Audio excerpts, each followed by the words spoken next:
Hindi ka pwede magstay sa lugar. Ano? Sa'yo ba yung lote na yan? Sa'yo ba yung property na yan? Bakit ka mag-standby dyan ng 1 month? Kung ang hinahanap mo i-covered ng warrant of arrest ay isa o limang tao, yun lang hanapin mo. Hindi mo pwede i-occupy yan. Ano, pwede mong i-occupy yung property ng Kingdom of Jesus Christ. Anong basis mo? Meron kang court order na i-occupy yung property na yan? Wala.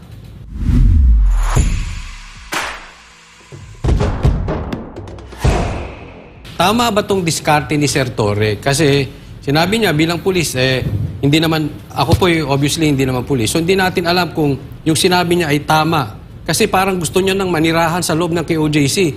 Dahil dapat daw papasukin doon 1,500 na pulis para halughugin, magstay doon ng 1 month. Kasi malaki po yung lugar eh. Yan yung sinabi niya. Yung ba ay tamang diskarte ng isang pulis? Mali yun, mali. Hindi ka pwede magstay sa lugar. Ano? Sa'yo ba yung lote na yan? Sa'yo ba yung property na yan? Bakit ka mag-standby dyan ng 1 month? Kung ang hinahanap mo i-covered ng warrant of arrest ay isa o limang tao, yun lang hanapin mo. Hindi mo pwede i-occupy yan. Ano, pwede mong i-occupy yung property ng Kingdom of Jesus Christ. Anong basis mo? Meron kang court order na i-occupy yung property na yan? Wala. Ang basis daw niya, Senator Bato, kasi napakalaki ng lugar. Actually, nabanggit niya pa yung merong lagusan sa airport, ilang hectares daw yun. Ilang pinto, tapos meron pa raw secret door. Kaya nga pati hinalungkat nila, pati yung aparador, yung ihilahin mo yung aparador, ang pagkakaalam ko, ito po ay warrant of arrest, hindi po search warrant. Nagtatanong ako, kung kasya ba si Pastor Kibuloy doon sa aparador, kasi daw yung pinagbubuksan, pati kaldero pinagbubuksan to justify na pati ref na mayroon kasi mga secret door, baka doon daw yung ba ay tamang intelligence na galing sa isang pulis? Senator Bato? Mahina. The mere fact na kahit anong ginawa nila, hindi nila nahuli, kulang talaga intelligence nila.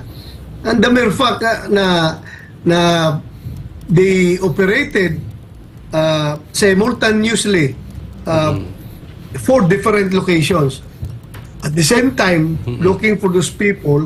Ano klaseng information yun? Napakalayo. So maliwanag na sa information. Maliwanag para na lumalabas na para lumalabas na fishing expedition yung ang ginagawa nila.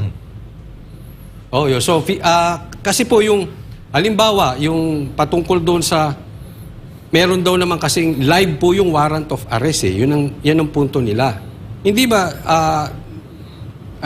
legally dapat doon sa lugar na yon or isang araw lang sila dapat nandoon. Hindi pwedeng live daw yung warrant of arrest at kahit kailan pwede sila, kasi itong bandang huli meron silang discarding hindi na naman maganda.